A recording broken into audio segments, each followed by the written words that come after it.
Yeah. So this is group one for our fourth analysis group. I'm Anthony Hernandez. I'm Sierra Artero.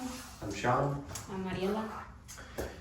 So to start this off, we want to go over our one way we could enhance and impress students' education, and we're going to tie it into capitalism. So having a deeper understanding by dissecting and tying it into racial policies, and then diving into what is capitalism. So the basis of it is just providing more education on capitalism itself, so people understand what it is.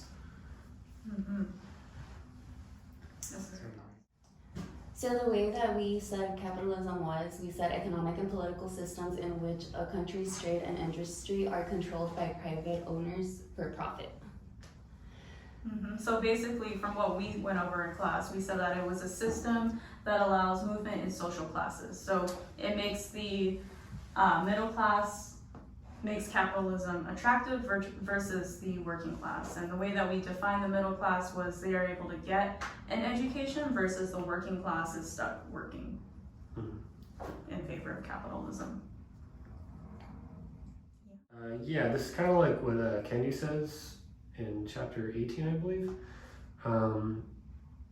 Powerful policymakers erecting racist policies out of self-interest and producing racist ideas to defend and rationalize inequitable effects of their policies, while everyday people consume those racist ideas, which in turn sparks ignorance and hate. Yeah, so basically it's about self. So capitalism was based off of self-interest. What was in the interest of whoever it was that was creating those policies and established the system. Yeah, at the time. Mm-hmm. And so it goes against what we've been learning in class about Atlan, because Atlan is very much about community, right? Mm-hmm. It's about stewardship versus ownership, and capitalism was founded on ownership versus stewarding what was given to you. Yeah, that makes sense. Mm-hmm. In week 12, we got asked the question, how does capitalism tie into education? And I mean, it directly ties into education. If capitalism is defined by putting society into working class or middle class is defined as going and having education, and the working class does not. So that is how it directly ties into it. If you're spending all your time in the working class working, you're not going to have the ability or the chance to get a better education. You're going to be spending your time working. Mm-hmm. And I would not that it's impossible, it is possible, but it's more challenging. Because, for me right now, I'm working full-time and I am going to school full-time. And I don't have the means to go to where I can leave work without getting paid to pursue an education. And that's a lot of the students that we're working with. We have students who want to, pursue their degree and get an education, but yet they have to retake these classes because they're failing. And it's not that they want to fail, but they don't have the time to study. I can keep going on. Does anyone else want to chime in? Yeah, I think that ropes into something we did in class as well, or something we talked about in class. How empires need, they need to grow capitalism. They need us to think in capitalistic ways. Mm-hmm. So they're teaching us the capitalistic ways as we go through high school basically, and how to navigate a capitalistic society. And that's really the only way we know how to move through life. Mm-hmm. Is in that way. Because that's what they teach us in school, and that's what the professor's been saying, how you have to break the cycle to be able to move forward in a way. And then professor also brought up the fact in class how you cannot evolve in an oppressed environment, which goes back to the way, oh my god, I'm so sorry guys. No, it's fine. I love how you're saying that. Yeah, I love how you're saying that, because again, it's not that it's not possible, it's just more challenging to do it. The whole point of this is how can we, now that we have knowledge of what we have knowledge, how can we make others aware so that we can nurture a space or cultivate a space that nurtures growth. Mm-hmm. right? Yeah. So with what we know, how can we impact our circle of influence, the people that we know? How can we propose these ideas we're learning versus how we talk about colonization all the time. Like, a lot of the times things don't often fall through because people want to impose ideas, right? Yeah. Like, if I go up to someone and say that they're racist, that's not gonna go well. Yeah, it's all about like, how do we convince the other person? We don't want to push things on them. We want to convince them that these are the better, that this is the better solution to go forward. Yeah, that's why it's important, and our way of enhancing and oppress students is education. It is to define capitalism and have a better understanding of it, not just the surface level of what capitalism is, but really understanding how it continues the cycle of oppression for the working class, which also in turn oppresses their education. Because if you're working, again, you don't really have time to pursue a higher education. So for us as students, we're pursuing an education. We all have our different areas. We may have either acted as the oppressor or have been oppressed, right? The two sides of those coins. How can we encourage those who are graduating from high school, coming to college, or maybe encourage those who are in high school and middle school to continue pursuing an education with what we know? I just, like a lot of what perpetuates society is like media. So I think there just needs to be more, like there needs to be more Black people, Mexican people, whatever have you. They need to all be seen as doing these things, and young kids will see them do these things, and they'll be like, okay, this is normal. Like this situation I'm in is not normal, and that is normal, you know? So it needs to be like normalized that no matter what your skin color is or whatever, it's normal to go on and to do different educations, you know? So giving a representation. Yeah, representation through media, I think would go a long way. Yeah, that's true. Having representation to give them hope to see that it can be done. I love that. Yeah. Yeah, and in week 13 we talked about the flaw we talked about Karl Marx and defined a lot of, we went over his readings or his writings, and then the question was asked, what is one flaw in Karl Marx's theory or ideas? And we talked about how at his time it was male dominated, so he didn't really put into context the woman's perspective or like a bisexual or LGBTQ community. Strictly white male perspective. Yeah, definitely. And that has a lot to play too with education now. Like, you don't see much women pursuing certain things. Like, what was that one? Engineering. Yeah. For example, that's a male dominated, Yeah, but it's mostly, Yeah. that's kind of going off topic, but anyways, let's see. Yeah, I think it's also a thing that the way our capitalistic society is run is it's made in a way so we don't have that time. We don't have the time to go to like rallies and like fight this, or like when we have that free time, like we want to have that free time, you know? And it's like we're always working or going to school or doing other things to like improve our lives to get that money so we can live a basic life. It's just caught in like an endless cycle. Yeah, it's like hard to have that time to fight against it. Even though a lot of people do, and like hats off to them. But it's hard for the vast majority of people to do that, you know, depending on your position. Yeah, I agree.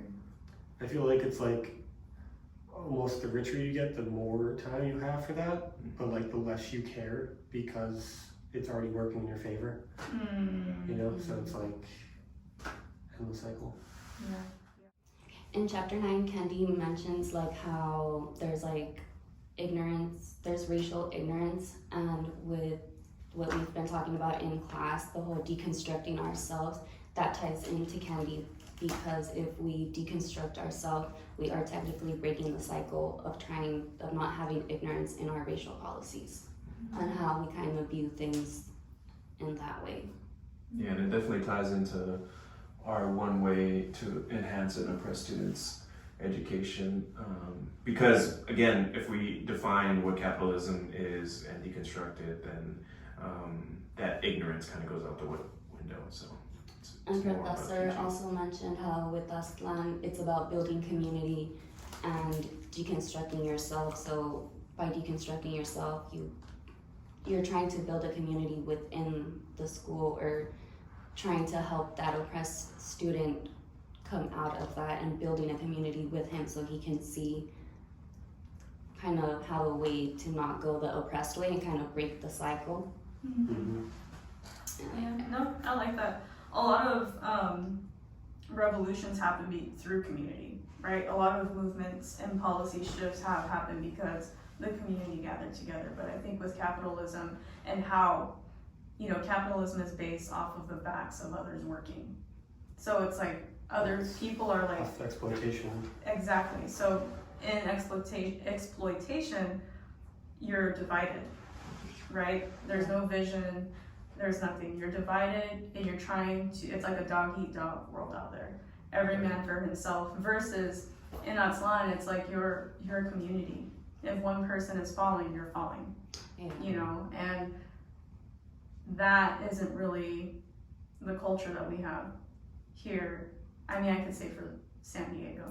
Yeah, it's more about how do I better myself first, instead of seeing like, oh, how can, as a community, how can we better ourselves? And it's like that kind of caters into like the oppressed mentality, which is you want to be number one, but it's like, what about the other people that are around you? You're like stepping on them to kind of get to where you are. Yeah, and that's like the definition of capitalism, stepping on somebody else for the profit. You have to exploit someone else to get a step above. And so we're becoming the oppressors. Yeah. To a degree. Yeah. Well, we're helping the bourgeoisie or whatever as the middle class. That's why the ally of the bourgeoisie is the middle class, because we're just basically helping them perpetuate the cycle. Yeah, in week 16 we talked about how the Mexicans in, I believe it wasn't 1800s, 1700s? It was during the Portofino. It was right Yeah. after. Yeah. Was it right after? Like he was the one who like originated it. Started eating lobster and. But either way, like they were taking on qualities of Englishmen basically, and they were not accepting their own heritage. So they were kind of like, it's like a social death. That's when he was talking about Mitan Kuli, sorry, probably butchering that. With the calavera. Well, yeah, that's like the basis of the calavera skull. So in lack of acknowledging yourself and your roots, we're contributing by feeding into the capitalist colonized society. We're giving ourselves the social death. Yeah, if Aztlan is about building a community and deconstructing yourself, that would define it as the Michu. What is it? Michu. Mitan Kuli. Yeah. Kuli. So a death to society or yourself in society. Mitate Kuli. It's like a social death by trying to be part of something that you're not, or trying to like the oppressed way. Yeah, not It's acknowledging yourself. Not acknowledging yourself there, not acknowledging the self. You're like, pretty much, it's a social death. Well, that's how it was seen by, was it can't remember. The professor mentioned it in class, how it was social death. Yeah, so to summarize everything that we've been talking about with capitalism, how it directly contributes, through racism by the racial policies that are set in stone. And in turn, capitalism also favors the middle class, making education limited. and not giving, what do we call it? Standardizing open opportunities is what Kenny said in chapter 8, yeah. So we're not standardizing open opportunities to all with capitalism. It's for a select group, and for those who want it, it's just a little more challenging if you're in the working class. Again, it's not that it's impossible, it's just a little bit more challenging. So with that being said, I don't want to end it there because that's just no hope. There's no hope. Oh, yeah. There's How can we bring hope to this? The whole point of this is to get a better understanding of capitalism, to know that how it ties into the education system and oppression. We really need to deconstruct what capitalism is, what it's about, and not just that thin layer at the top. Yeah. Like the students need to understand that, or the Yeah. educators need to understand that? I think Both. Everyone. Yeah. all. As a collective, like understand that one, it's like a ripple effect. It's not like a one like chess piece moves. It's like something. It's like a little domino effect. Like if someone doesn't like know or doesn't want to like fully understand, then that's one person that's gonna like be blocking everybody else in a way. Yeah, I agree. So becoming aware on both sides, the educator, the student. I think too, knowing your resources, knowing what resources are available to you, educating yourself in that.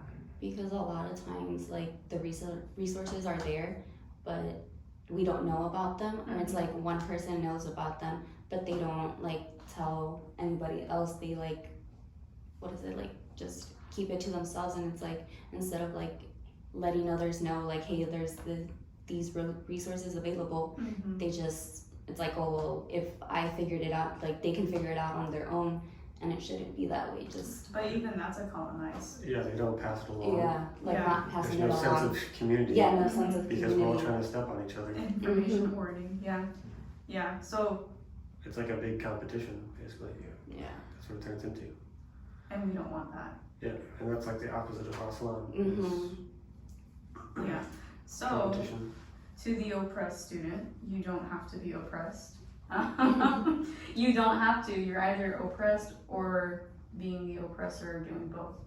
But you don't have to be that way. And in order to do so, decolonizing your mind is the first step. The second one is knowing your resources and wanting and willing to learn and be further educated, and knowing that it is possible. There will be challenges, but it is possible. And the more educated you are, the more firmly you can stand on whatever it is you're dreaming for. So if it's to be middle class, if it's to beat the system, Beat capitalism. beat capitalism, it's possible, but Yeah. it starts with you and your circle of influence. How can you mobilize your circles to make a change? Because we can start, but it's going to take a lot. And one of the weeks he says, like, the professor says that, like, if you believe in capitalism, like, you don't believe in social justice, basically. Yeah. You kind You of, can't have both. you can't, have both. yeah, you're basically just like working against yourself if you're trying to make social justice work within capitalistic society. Just educating yourself on capitalism, and that's a wrap. Deconstructing yourself. Hey.